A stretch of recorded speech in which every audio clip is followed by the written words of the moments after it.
Hello guys, நேத்து major பத்தி பார்த்தோம். இப்போ ஒரு ஸ்டெட் ஃபீமேல் பத்தி பார்ப்போமா? அவங்க பேர் வந்து ரோசி. ஸோ அவங்கள ஸ்டெட்டுக்கு நம்ம சூஸ் பண்றதுக்கு முக்கியமான காரணம், ப்ரீடிங்க்கு சூஸ் பண்ண முக்கியமான காரணம் அவங்களுக்கு இருந்த ஸ்பீடு தான். ஸோ நம்ம எக்ஸ்ப்ளோசிவ் டிடெக்ஷனுக்கு யூஸ் பண்ணிட்டு இருந்த டாக்ல இருக்கல பெஸ்ட் டாக் அவங்க பேட்ச்ல அவங்க தான் வந்தாங்க. ஸோ அவங்கள மட்டும் நம்ம ஸ்டாப் பண்ணிட்டு அவங்கள நம்ம ப்ரீடிங்காக யூஸ் பண்ணிக்கிட்டோம். ரொம்ப ஸ்பீடு, அதே மாதிரி ரொம்ப ஷார்ப்பான ஒரு டாக். அவங்களே இந்த வீடியோவில் பார்ப்போம். இவங்க தான் இந்த ரோசி. இப்போ குட்டி போட்டிருக்காங்க அப்படிங்கிறதுனால கொஞ்சம் வீக்காக இருக்காங்க. ஸோ மற்றபடி ட்ரைனிங்லையும் சரி, ரொம்ப வந்து ஸ்பீடான ஒரு டாக். அதே மாதிரி ரொம்ப ஷார்ப்பான ஆள். எக்ஸ்ப்ளோசிவ் டிடெக்ஷனில் யூஸ் பண்ணுற டாக்ஸ் பார்த்தீங்கன்னா, யூஸ்வலாக ஒரு 10 டாக் எடுக்கிறோம்னா அதில் வந்து ஒரு 3 நாள் தான் செலக்ட் ஆகும்.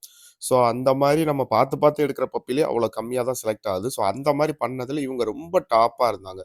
ரொம்ப சீக்கிரமே கற்றுக்கிட்டாங்க. ரொம்ப ஈஸியாகவே அதை அப்சர்வ் பண்ணிக்கிட்டாங்க. ஸோ அதே மாதிரி ரொம்ப ஸ்பீடாகவும் இருந்தாங்க. அதனால வந்து இவங்கள நம்ம ப்ரீடிங் ஸ்டாப் பண்ணிடுவோம். இவங்கள்ட்டேருந்து பப்பி எடுக்கும்போது இதே குவாலிட்டி ஆஃப் பப்பி வந்து நம்மளுக்கு கிடைக்கும் அப்படின்னு நினச்சி நம்ம அதுக்காகவே நம்ம இவங்கள ப்ரீடிங் ஸ்டாப் பண்ணிட்டோம். ஆக்சுவலாக வந்து மேஜருக்கும் இவங்களுக்கும் தான் வந்து மேட் பண்ணி இப்போ குட்டி இருக்குது. இவங்கள பார்ட்டி பண்ணுறதுக்கு வெளியே கூட்டிகிட்டு வந்தால் கூட வந்த உடனே பார்ட்டி பண்ணிவிட்டு நேராக அவங்களோட ரூமுக்கு போயிடுவாங்க. யாரையுமே எதிர்பார்க்கறது கிடையாது. டைம் வேஸ்ட் பண்ணுறது கிடையாது. ஸோ பார்ட்டி பண்ணிட்டாங்க, அப்படி ரிட்டர்ன் திரும்பிட்டாங்க அப்படின்னா இவங்க நம்மளை தேடவே வேணாம். ஏன்னா நேராக போயிட்டாங்கன்னா அவங்க ரூமில் போய் அவங்க பப்பீஸோட தான் இருப்பாங்க.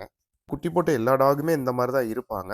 பட் இவங்க ஸ்பெசிஃபிக்காக ஒரு ப்ளஸ் பாயிண்ட் என்னன்னு கேட்டிங்கன்னா, நடுவில் வேறு டாக் இருக்குது, இல்லை வேறு ஏதாவது குட்டி இருக்குது, இல்லை வேறு ஏதாவது புதுசு ஆளுங்க வராங்கன்னா அவங்கள்ட்ட போய் அக்ரெஷனாக இருக்கணும். கொஞ்சம் குட்டி போட்டதுனால பொதுவாகவே டாக்ஸ் கொஞ்சம் அக்ரெஷனாக இருக்கும். அந்த மாதிரிலாம் எதுவுமே கிடையாது. இவங்க நேராக போய் எந்த டிஸ்டர்பன்ஸும் பண்ணாமல் அவங்க ரூமில் இருப்பாங்க. At the same time production ஒர்க்லையுமே, அட்டாக் ட்ரைனிங்லேயுமே ரொம்ப பெஸ்ட்டான டாக். பெல்ஜியம் சூஸ் பண்ணுறாங்க ட்ரைனர்ஸ் அப்படின்னா மல்டி பர்பஸாக ஒரு டாகை யூஸ் பண்ணலாம்.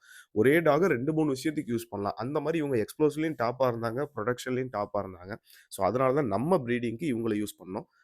நாளைக்கு வீடியோவில் இவங்களோட பப்பீஸ்லாம் எப்படி இருக்காங்கன்னு பார்ப்போம். Okay friends, thank you.